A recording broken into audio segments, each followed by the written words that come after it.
Hello and welcome to today's episode of Winning Mentality. My name is Daniel Cutright, and man, I'm excited about our episode today. Got our guest, Mr. Henry Wynne, on the show. Henry, how are you? Good. Thank you for having me on. It's always good to connect with an old friend and talk about this kind of stuff. I know, man. It's been a little while. Back in the days where I was in the GA spot at UVA, you were on the team and just kind of really getting that next level of your running career started. And for those of the listeners that maybe aren't huge into track and field or the running world, just to give you a little background on Henry, I could list off things for a while here, but Henry's resume, former NCAA national champ indoors in the mile. You're a world record holder as well. Maybe we'll talk a little bit about that. Yep. Running professionally for Brooks now, and just coming off a phenomenal 1500 Olympic A standard, 3:34:06, which is a lifetime best. We'll talk a little bit about that race. And so really looking forward to the Olympic trials here coming up. So, when we're talking running, you've got one of the best here that you're hearing from. When you're talking mindset, I think that you guys are going to get a lot out of this conversation today, and we're just going to bounce back and forth and have some fun here. But Henry, maybe to start before we kind of jump into some of those key races, because I think it's so cool to go back and kind of like replay some of those and highlight some key moments. But take us back to the start of your running career. How did it start? When did it start? What did that look like for you? Yeah, it was I would say it was a reluctant start to my running career. I was a lacrosse player back in the day. And so our coaches, they said you're going to have to run cross country, or you're going to have to lift weights. And so I don't know, being a freshman in high school, I think running sounds easier than lifting, so I'll go that route. I was wrong, obviously, but so I did cross country, kind of just had fun the first year, ended up playing lacrosse. Second year, started PRing a little bit. I think I ran like a 155 800 split as a like in indoors, and my lacrosse coach and my track coach were friends, and so they got together and they kicked me off the lacrosse team and forced me to do track. That's one of those splits where even a coach on another team's like, yeah, I think he needs to be over there on the track. Yeah, it was interesting. It was like I just started kind of doing the 800 and really getting into it and everything, and I think I'd run like 159. That was big. Obviously, as a sophomore, I was super excited about that. And then one championship race, I just dropped 3 seconds and ran 155. And like, I remember seeing my friend in the stand, like yelling at me. He's like, you just ran 155. And I was like, I didn't believe it at the time. I was like, no chance. Like, that's crazy. So That's after that, wild. it was all running. Yeah. So was that the point where I feel like sometimes when you're a high school kid and you're just getting started, you're kind of oblivious to some of these times that you run. Like you don't really Yeah. understand like the full gravity of what that means. Was there one of those races? Was it the 155 where you were like, wow, like I'm actually pretty good. Like this could turn into something pretty substantial. Yeah. I'd been excited about a few other times that season. Like I think I'd run like 159 in a championship like a couple weeks before, and I was like, oh, this is pretty cool. Like I'm running fast. And then I think that split was really the moment where I was like, shoot, like I might be better than a lot of these guys out here. Like my coach was super like excited. Like I think I'd had the fastest split of the championship. It was like our New England championship, and I was like, all right, maybe I should focus on this. That's awesome. And where's home for you originally? Where'd you grow up? Connecticut, Westport, Connecticut. Connecticut. Okay. Yeah, That's awesome. That's awesome. yeah. So you're going in high school, you're, going through some of these races, starting to have some success.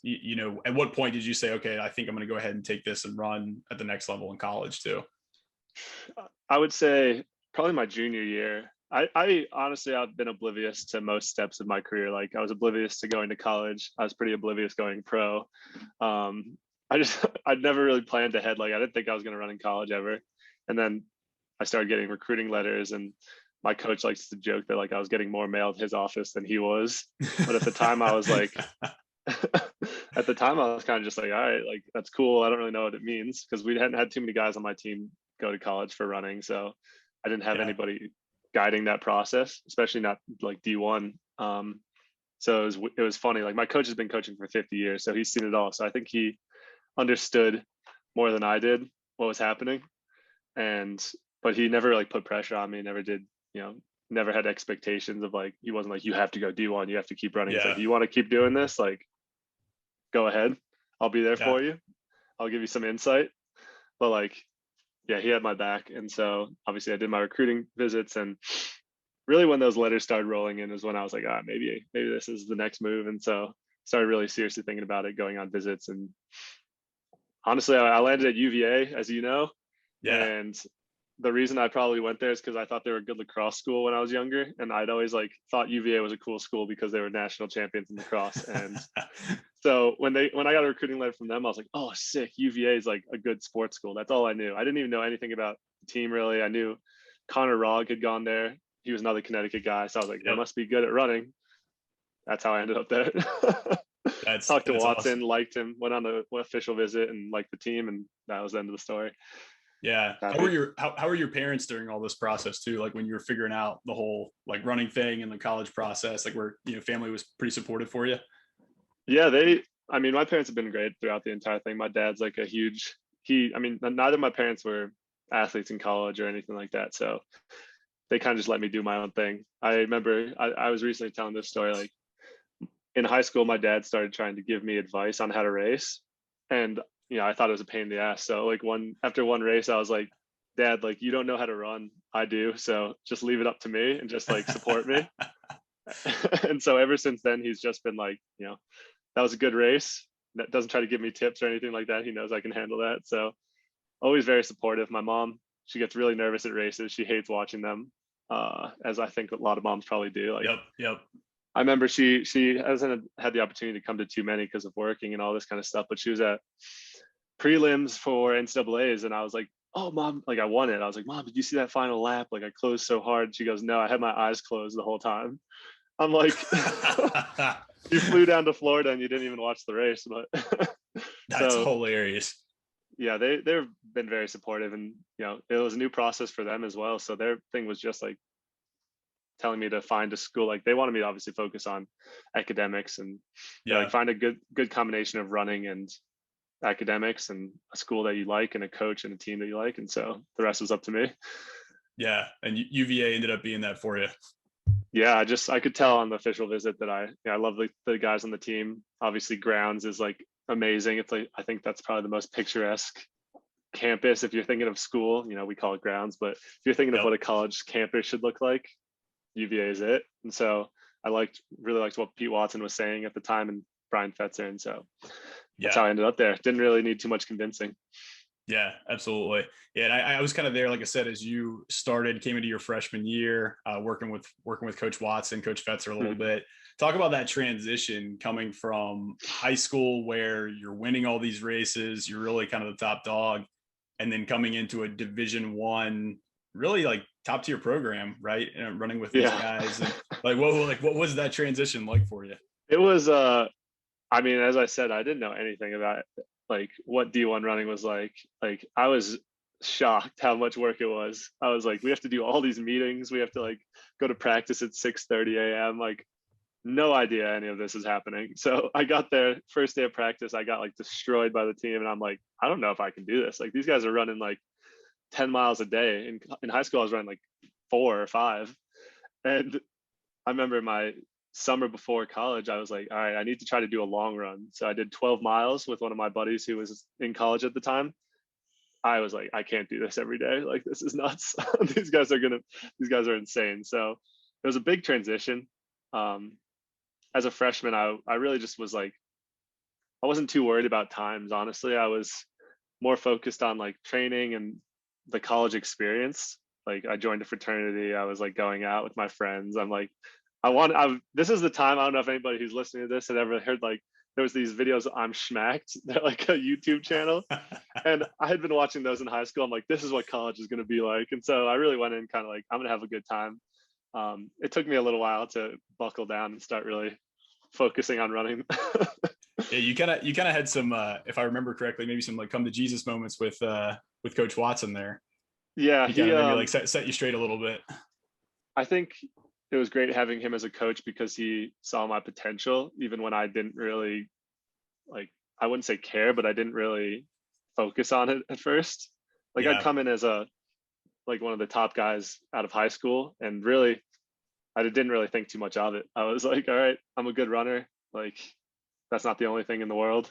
I want to like have a good time in college, go to class, all this kind of stuff. And honestly, freshman year of UVA, I was like debating transferring, like all these kind of things, just because, I wasn't doing as well as I maybe wanted to, but it was completely my fault. Like I was Yeah. just not focusing enough. And Watson sat me down and he's like, listen here, stop being an idiot.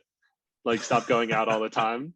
He's like, stop like not sleeping, doing all this shit, and like you're gonna be good. Like you like just focus, trust me as a coach, like, and it'll happen. And so that's what I ended up doing. Ever since that meeting, I was like, all right, whatever this guy says, like I'm gonna do. Because I came to terms with the fact that like there's a lot of ways to be good at running.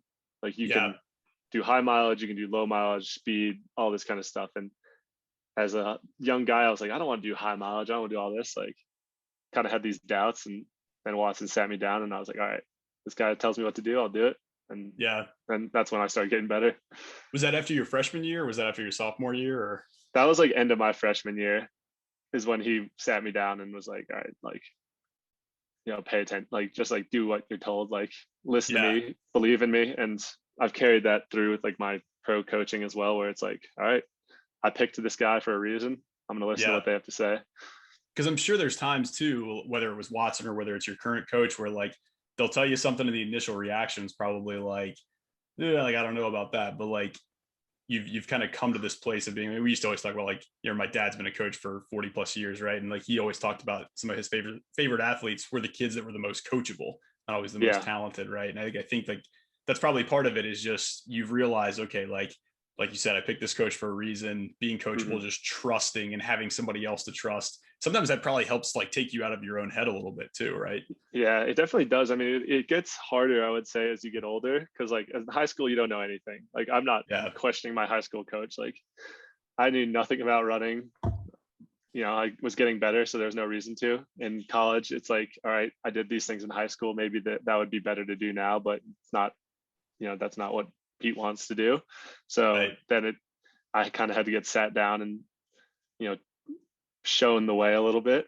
And then as a pro, I've carried that through. I would think Danny would say I'm a very coachable athlete. Like there's times where obviously there's doubt sets in if you're not running well, but even in those moments, kind of thinking about the big picture, and it makes it easier. Like I mean, earlier this season, in March, I ran a 3:41 in the 15. And I was like, shit, that's not good. Like, and then, Danny is just like, all right, trust the process. We're not going to be great right now, but we're going to be good when it matters. We're going to be like coming into form. And, last weekend ran 3:34 right in time as I'm getting better and stronger going into trials. So it's like, it's sometimes hard to trust what's happening if it's not going well, but it's nice to pick somebody you trust so that you don't have to worry about that as much. Totally. Yeah. And I think that applies with anything, right? Like, I mean, whether it's running or whether it's, in your professional career, having somebody that's kind of that guiding voice for you. And just to put this into context for people, right? You said 3:34 for 1500. I want people to understand, because we have like non-runners that are probably listening to this too, right? Like, okay, so what would that be a mile conversion? Because 1500 meters, that's about a little over 100 meters less than a full mile. So this will give people context. Yeah, so that's a 3:51 like flat mile, 1-0. All right, so listeners, right? Like think about your fastest mile, and then Henry just ran equivalent to what's a 3:51. So that's amazing. So cool. So all right, so let's talk about one of your college highlights. Which when I asked you before, I said like, what would you say the highlight of your college career is? You would say probably that national championship that you won. Is that right? Yeah, I would agree with that. Yeah. Talk about that race a little bit, like going into that season, just like what did that feel like? Because that's pretty rare air to come out of, NCAA Division I with an individual national title. Yeah, it was I mean, it was a great season overall. Like I had my best cross country season. So that's always for somebody like me, a miler, that's more of a confidence boost.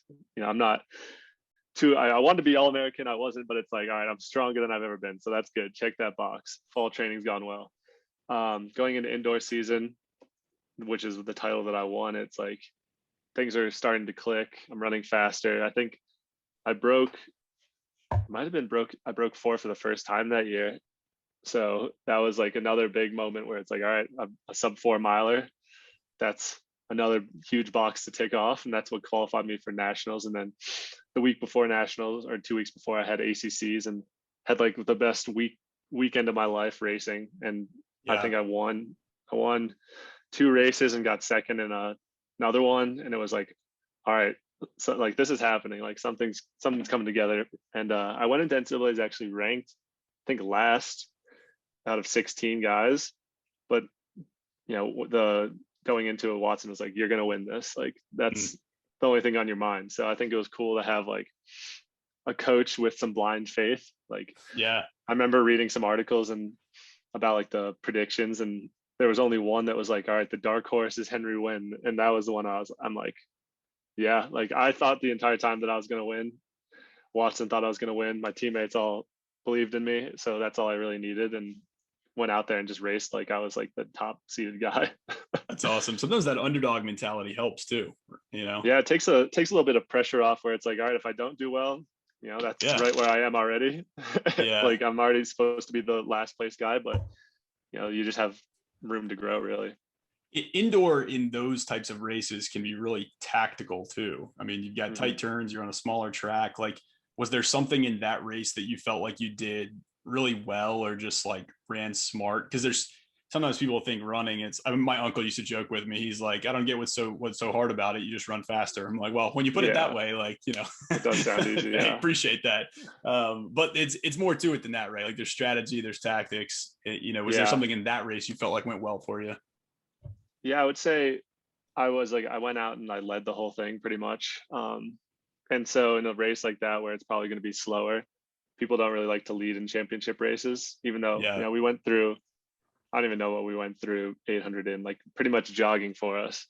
But even then, guys are nervous to be up front. And so I took the lead, and it gets you out of a lot of trouble. You're not getting tripped, all that kind of stuff. And with 600 to go, somebody came around me and I just challenged them, started picking it up and kicked from there. And that's, I held them out, held everybody off, and that's how I won. That's awesome. Nice. Any other big moments in college that you'd like, when you think back to your experience at UVA, like things that pop into mind, whether it's races or experiences with teammates or coaches or anything like that?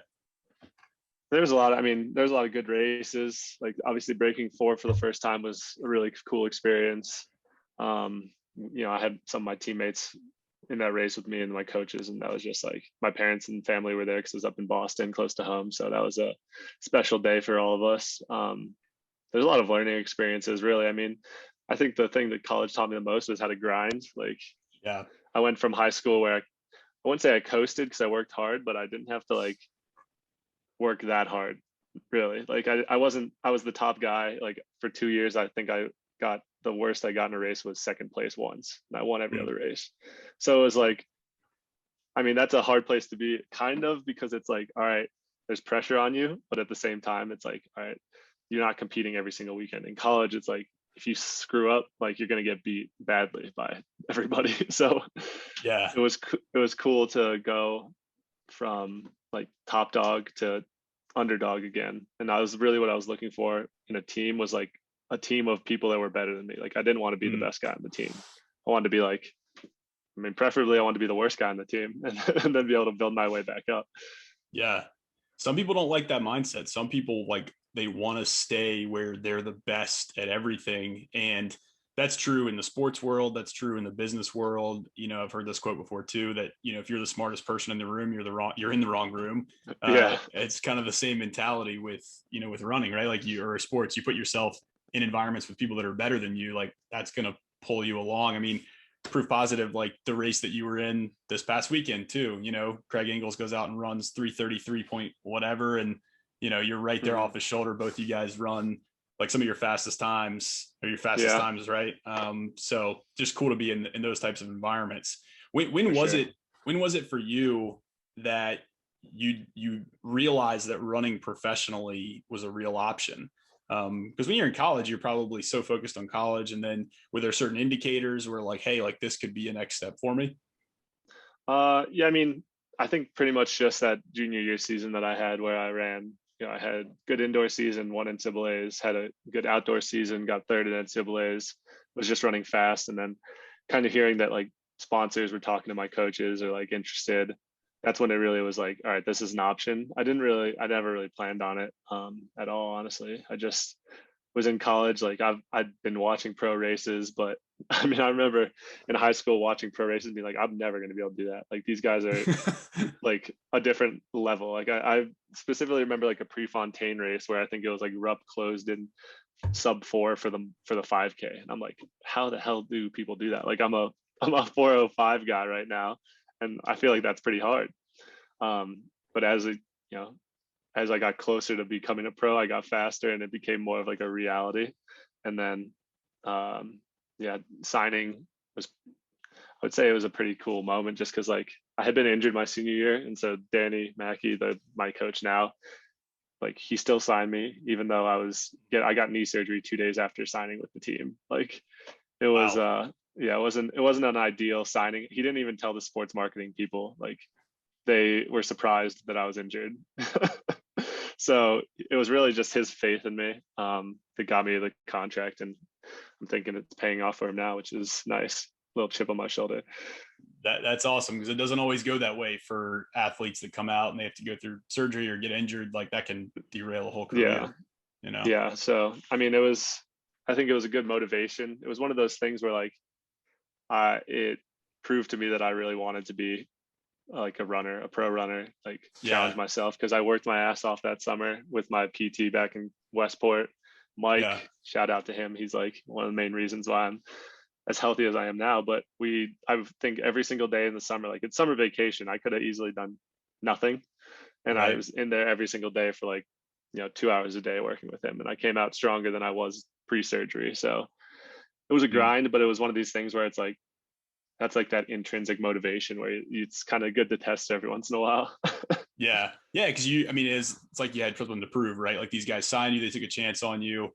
And so then Mhm. that was the driving force. You knew where you wanted to get back to. Right. Yeah, Yeah. exactly. And I've always had that chip with Danny where it's like, you vouched for me, you stuck your neck out for me. It could have gone Mm. terribly wrong, but you thought that there was something there, and that you'd be able to make me into a better runner. So I'm gonna work my ass off to get there. So good. That's so good. Yeah. Talk about that too for a second, because, college, it's like you had all these high moments, a lot of success, but then was that your first major injury, or I guess, Yeah, setbacks of that type? that was I mean, it pretty much derailed my entire senior season. I still raced, but I was injured. I got injured in the summer somehow. I'm not really sure what happened, but my knee was messed up. I couldn't race more, or I couldn't run more than 17 minutes. Like it sounds weird, but Wow. literally 17 minutes into every run on the dot, my knee would give out. Like, so we tried fixing it, all this kind of stuff.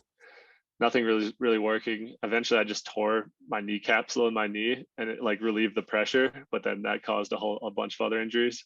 So I raced the whole year with that, and then like I would have to go into the doctor and get it drained, and like Oh, weekly pretty much, and just I would wrap it up post workouts to like keep the swelling down. And that's just like my life that entire year. Still, I got second at ACCs indoors, ran like 4:01, went outdoors, like ran 3:39.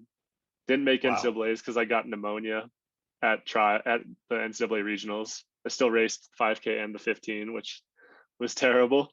Oh my gosh. um then I went out to Portland because I was like, shit, I have to show that I can still race, and I ran 3:39 back to back weekends. um and then that's when I got signed. Went to USA's, raced, had a bad one. I was just pretty much broken at that time, and then flew Yeah. back to Virginia and got surgery. Wow. Man, were you mentally, I mean, what was that tough during that time too? I mean, like Yeah, what was that process like of working through that? that was terrible. I mean, it was like everything was going wrong, and like when things started going right, is more things would go wrong. Like Mm. I just felt like I couldn't get a break. And honestly, I told my parents after that season, I was like, I'm just glad it's over. Like I'm glad I'm able to like restart. Like I'm so sick of this year in Yeah. general. I got pneumonia when I was starting to run better. I got, my knee was messed up. Like every race, like I think people were kind of, I was the reigning champ, and people were taking advantage of the fact that I was kind of running with a broken wing and just doing little things to derail me even more. So it was a struggle. It wasn't fun. It was not a fun year. I mean, I did what I could. I really like enjoyed myself at college a little more in my senior year. Like I focused on classes. I got like my best grades ever. I was able to like see my friends more. So I tried to go on the bright side, but then I was spending like 3 hours a day in the training room trying to get healthy and nothing was working. So it Yeah. was very frustrating. Wow. So what was like ultimately it was just getting in the PT room after you had the surgery, grinding it out. I'm sure you had people Yeah. around you that were positive and encouraging you too. And I guess just having that goal moving forward of I want to get better and run fast, like that started pulling you out of that too. Yeah. Like, I mean, I got the surgery. I went on vacation with my parents. It was nice to just like, I had my leg brace, but I was in Nantucket. Like it's a nice beach community and we were on the beach. I'm like, whatever, I'm drinking Coronas right now. I'm relaxing. Like I'm not worrying too much. I'll start PT when I get back. Started PT and like my guy Mike in Westport was like, I don't know, some people I would think would be a little cautious or whatever, but he's like, I know you can get back. Like we're not Yeah. gonna hurt you, but we're gonna work our asses off. Like, and if you're willing to do that, then Yeah. like I'm happy to work with you. And so we worked every single day. By the end of the summer, I was like doing single leg squats of like max weights and things like that. From in the beginning of the summer, I couldn't even bend my leg past 5 degrees of like flexion. Wow. So fast forward now, you're healthy, running professionally. Maybe shift gears a little bit. Talk about like what does the day to day look like for you in training? Because I don't think a lot of people have a concept of what professional running might even look like. Yeah, it's a little, or it's a lot more relaxed than college in terms of schedule. It's a little more relaxed than most people would think. It's like you have practice, and then the rest of the day is kind of yours to do with what you want. A lot of the times that means like, doing a little extra stuff, recovering, going to see PTs, appointments, like sports psychs, like maybe an interview every once in a while if you get invited onto a nice podcast. But like, it's there's a lot of free time, and that was like a weird adjustment because I went from college atmosphere where I was like, I didn't have a second. Like I was napping, like I would try to nap in between practice and like workout or practice in classes, and I might get like a 10-minute nap in, and I was like, all right, I'm recharged now. Now I can Yeah. do what I want. I can really focus on recovering. I mean, it's nice because there's no excuses. Like I don't have to stay up late to do anything. I don't have the pressure of, being in college and really wanting to like go out with my friends all the time, or, now it's like, all right, I've chosen to do this career. It's got a timeline on it for everybody. You can't run forever. So I want to see what I can get out of it. Yeah. Yeah. And that's a good point too. When you were talking about like, you really don't have a lot of other focus or hobbies outside of what you're doing with running. I think a lot of people struggle with that mindset. But when you hear successful people talk about achieving anything at a high level, they very much talk about a narrow focus. I think sometimes people think like, if I'm giving up all these things, it's not going to be fun. Like this whole process is going to suck and it's going to be terrible.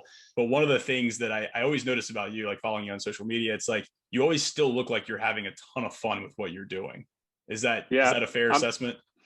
I would say I'm lucky in the sense that like the grind for me is fun. Like I like working out hard.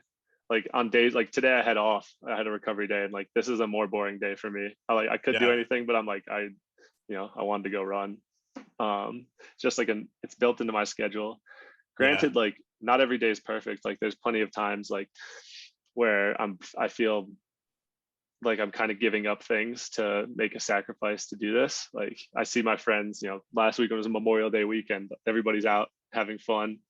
I'm like in a hotel room getting ready to race. Like, and sometimes that is like taxing, but luckily I have a good support system of friends. Like I have a girlfriend who's always like supporting me. My best friends from home, like I'll text them every once in a while, I'll be like, dude, like I'm so bored right now. Like I wish I could be out with you guys. And then they'll be like, well, like this is a temporary fun. Like what you're doing is like gonna last a lifetime, like what you accomplish. So in those moments, that's what I really think about. Like if I work hard now, it'll all be worth it. It's all worth it. Like I'll look back in 50 years and I'll think, I'm glad I did that. I'm glad I spent a little extra time recovering or training hard and eating right and all that kind of stuff, because I made these amazing memories, or I won that race, or I made an Olympic team. And I think that'll, really be worth it.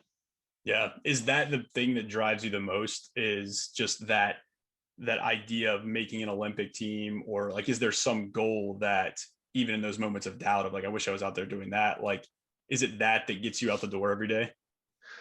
That's one of them. Like what gets me out the door is like I'm already focusing so hard. I've already made these sacrifices. I've been running for 12 Mm, years at this point, and like I've made sacrifices through high school, through college, through young adult life, and like yeah.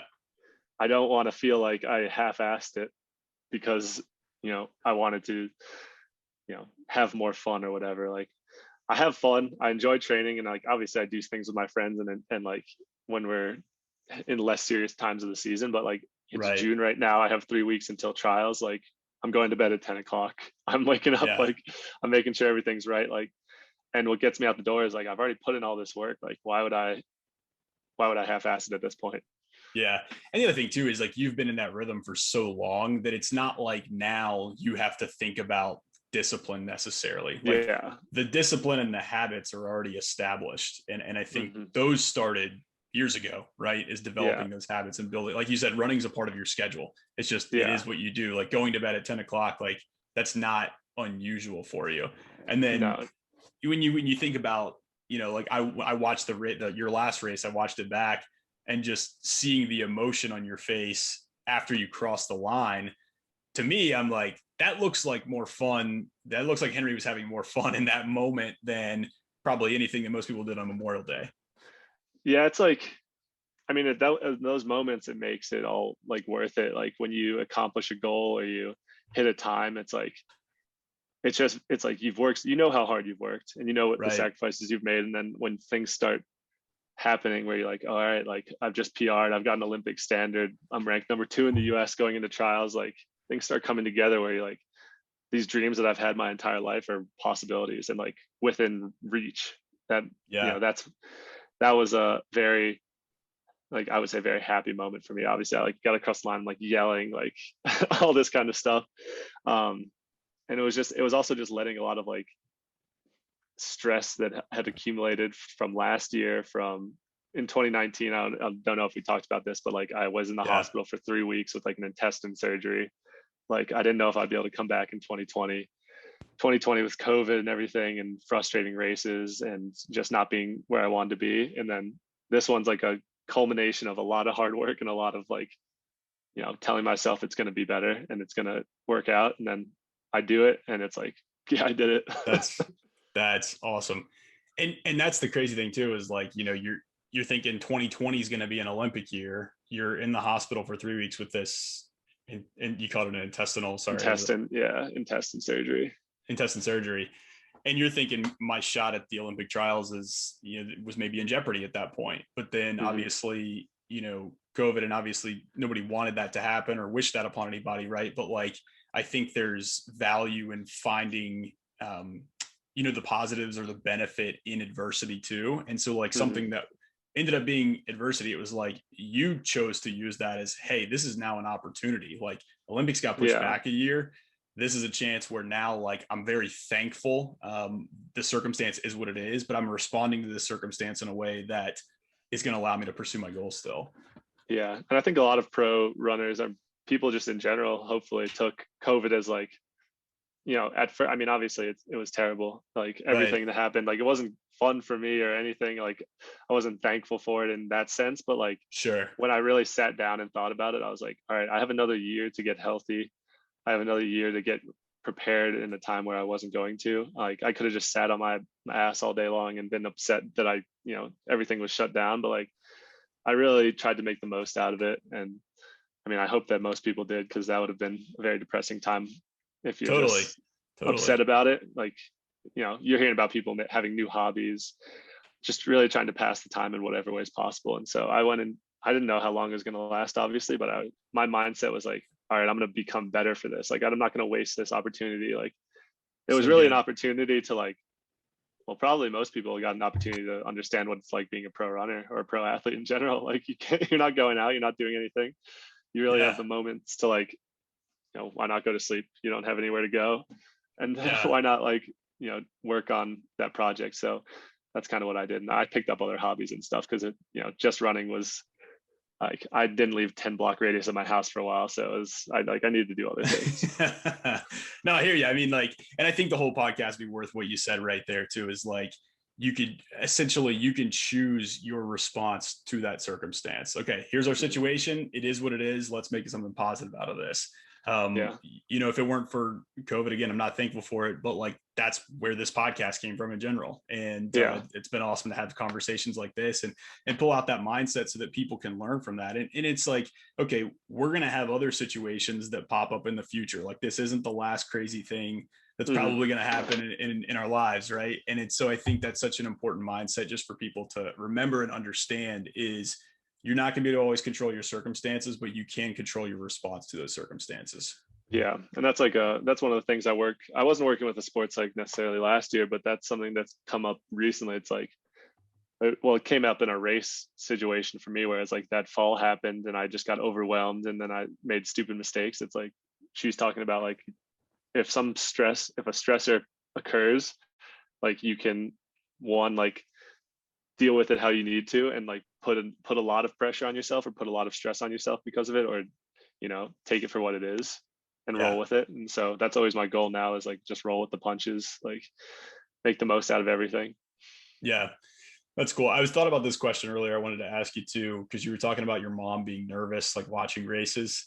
I know different runners, like ahead of races, go through different emotions. Are you a nervous racer, or like do you experience a lot of nerves beforehand, or are you pretty calm going in?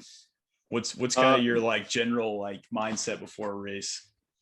I would say it depends. Like some races, like this is the problem though, like I want to put more pressure on myself in every race. So I want to balance it out where it's like Olympic trials is normally this much pressure and maybe like random meet in the middle of March is down here, but I want to balance them where it's like I'm putting more pressure on myself for the random meet and less pressure on myself for the big one, so that I'm more even keeled.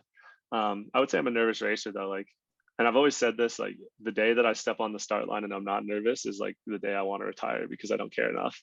So any race I'm going to be nervous for. Like this last one I was super nervous, but it's kind of like it's been a mental goal of mine to like refocus that nervous energy and just know like, this is a good thing to be nervous. Like why wouldn't you be nervous? Like you're really in a vulnerable position. You're going out there in front of people and you're trying to run as hard as you can, and you can fail or you can run well. Like everybody should be nervous in that situation. So totally. I'm happy to be a nervous racer. Yeah. When you put the work in on something, right, you're working so hard at it, you want to do a good job. And I think that's where that nervousness comes from. My mom is funny. When I used to race, she knew like the hour before a meet, she wouldn't talk to me. She would like do a quick wave, say hello. Cause she's like, I didn't want to get in your zone. Cause I wouldn't even barely talk to my teammates. I was just like headphones in and like super subdued. Some guys handle it differently. Some guys are talking to everybody and their brother. And that's how Usain Bolt was. Like if you ever watched him race, the dude was so loose. I watched him.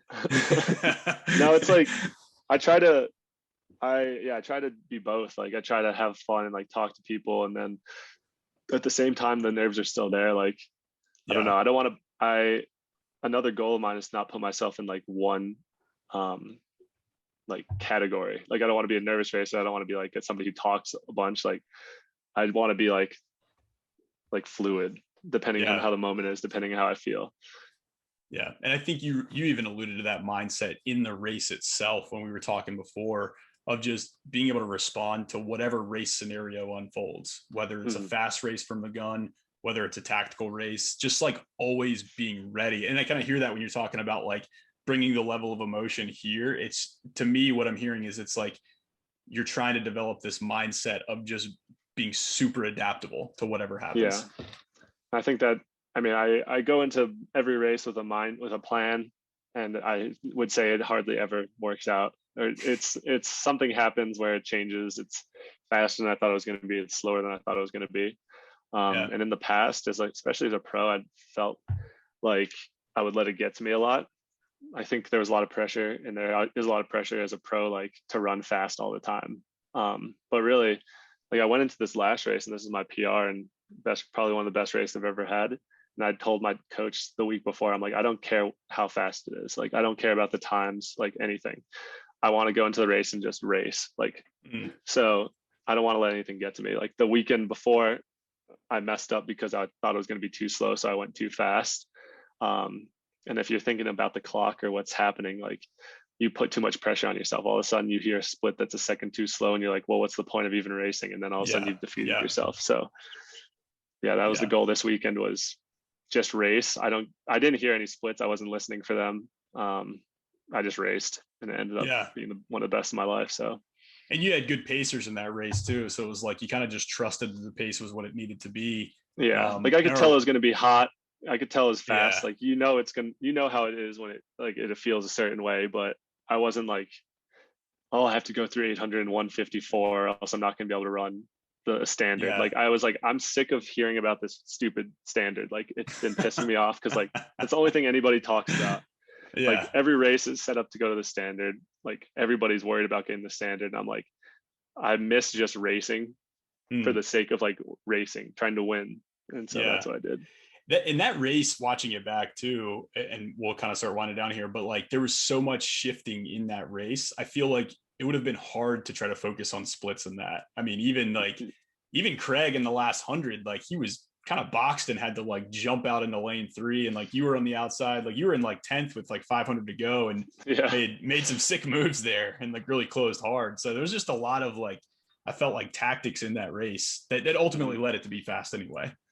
That one, I mean, Craig's a great racer. Like he had a good position from the start. For me, like the gun went off and we were going fast. I was like, I could tell we were going fast. I'm like, I'm not going to gas myself. I'm going to go off feel on this one. So that's why I was in 10th place. I was in 10th place and I was confident, even if like my teammates were like, oh, we were nervous, you were so far back. I'm like, I wasn't nervous really. Like I knew that I had energy, I was saving it. And then like my goal was to just start cutting it down. And I knew if I did that, it would be fine. Love it. That's awesome. Henry, just, if I got some high school runners listening on here, younger runners, like if you had to give one tip to somebody that's up and coming, or, thinking about, do I want to keep running, or, anything like that, what would be maybe a tip that you would give? It depends on the age or the level, but in high school, I'd say just have fun. That's what I did for the most part. And obviously I trained hard and, I raced and all this kind of stuff, but really I didn't focus that much on running. Like I was still a high school kid. I was enjoying myself. And I think that's led to me being able to have like a long career so far. Like I haven't gotten burnt out on running because I've never put too much pressure on myself. Like when it matters, I will always want to perform, but when it's not working or not happening, I kind of give myself a little leeway, and I know that I just have faith that it's going to come back. So just don't put too much pressure on yourself. Train hard. If you need a day off, take a day off. You can't do everything perfectly. That's good. We could spend a whole other 15 minutes on that topic right there. Yeah, seriously, that's an important one. We'll save that for another podcast. For sure. But that's awesome, man. So you got moving forward, Olympic trials 3 weeks out, June 25th. That's the first round. 24th is the first day. 24th is the first round. Yeah. Okay. 24th, 25th. I got these numbers like ingrained in the back of my eyelids. Awesome, man. And a top 3, you've got the Olympic A standard. You don't have to worry about hearing that anymore. Top 3 finish means you're running in Tokyo. And and honestly, awesome. I'm focusing on every round. Like I'm not taking anything for granted. So this isn't the top 3 right now. It's making it past the first round. One step and the second round. Yeah, exactly.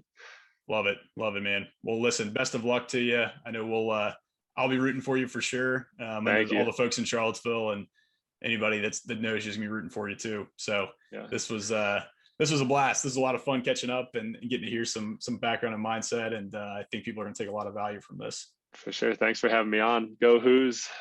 Yeah, absolutely, man. Thanks, Henry. Yep.